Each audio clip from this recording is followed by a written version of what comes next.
నిజానికి చెప్పాలంటే ఇందులో చర్చించుకోవడానికి కానీ ఛాలెంజ్లు విసురుకోవడానికి కానీ పెద్దగా ఏం లేదు. కానీ ముఖ్యమంత్రి గారు ముచ్చట పడుతున్నారు. నిన్న రంకెలు వేసినారు.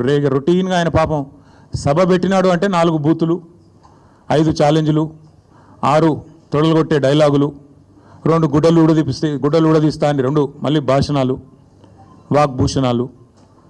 ఈ టైప్లో షరామామూలుగా గత 18 నెలలుగా టైంపాస్ కార్యక్రమం ఏదైతే నడుస్తుందో ముఖ్యమంత్రి ముచ్చట పడుతుండు. కాబట్టి ఇప్పుడైనా ఎప్పుడైనా ఎక్కడైనా మేము రెడీ చర్చకు. నిన్న ముఖ్యమంత్రి గారు పేరు తీసుకొని మరీ పిలిచిండు. కేసీఆర్ వస్తాడా, కేటీఆర్ వస్తాడా, రాండ్రి అన్నాడు. నీకు కేసీఆర్ అంత లేదు కానీ మేము చాలు నీకు, వస్తాం, మీరు ఎక్కడ పెడతారో పెట్టండి, వస్తాం. కాకపోతే మేమంటే ఎప్పటికప్పుడు రెడీగా ఉంటాం. ఎందుకంటే ఇలా 10 ఏళ్ళు మునిగి తేలిన వాళ్ళం కాబట్టి మేము ఎప్పుడు రెడీ. కాకపోతే మీకు కొద్దిగా ప్రిపరేషన్ టైం కావాలి, మాకు తెలుసు. ఎందుకంటే మీ మంత్రులు గతంలో కూడా మేము శాసనసభలో మీరు ప్రతిపక్షంలో ఉన్నప్పుడు కూడా చర్చ పెడతామంటే మేము ప్రిపేర్ అయ్యి రాలేదండి అంటారు.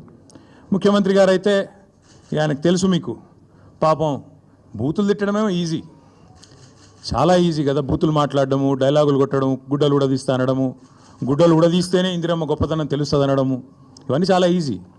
కానీ ముఖ్యమంత్రి గారికి నేను ఎందుకు 72 గంటలు టైం అంటున్నా అంటే, మళ్ళీ మీరు అక్కడికి చర్చకు వచ్చి బేసిన్లు బెండకాయలు అని చెప్పి ఆయనతో ఉన్న పరువు తీసుకుంటే తెలంగాణ ముఖ్యమంత్రి పరువు పోతుంది. ఇప్పటికే మీరు ఎంత సిగ్గుమాలిన వ్యక్తో ఇప్పటికే అందరికి అర్థమైపోయింది.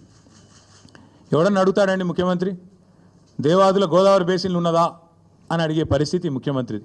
బేసిన్ తెలియదు, బెండకాయ తెలియదు. దాంతోపాటు ఇంకా దరిద్రం ఏంటంటే నల్లమల పులి అని చెప్పుకుంటాడు. నల్లమల తెలంగాణలోనే ఉంది కదా అని అడుగుతాడు మీటింగ్లో.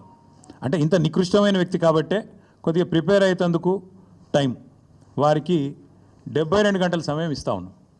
లేదు ముఖ్యమంత్రి గారు కనుక ముచ్చటపడి, లేలే మా సొంత ఊరికే రండి కొండారెడ్డిపల్లి కంటే అక్కడికైనా వస్తాం, లేదు మా సొంత నియోజకవర్గం కొడంగల్లో పెడతా నేను అంటే నీ ఇష్టం, అక్కడైనా పెట్టు, లేదు మా నాయకుడు కేసీఆర్ గారి సొంత ఊరు చింతమడకకు వస్తావా, అక్కడ రెడీగా ఉంటాం, లేదు మా నాయకుడు కేసీఆర్ గారి నియోజకవర్గం గజ్వేలు, అక్కడికి వస్తావా, నీ ఇష్టం, ఊరు నీ ఇష్టం, ప్లేస్ నీ ఇష్టం, సమయం డేటు అన్నీ నీ ఇష్టం, నేను రెడీ, మా పార్టీ తరపున నీ సవాళ్ళను స్వీకరిస్తూ ఉన్నాం.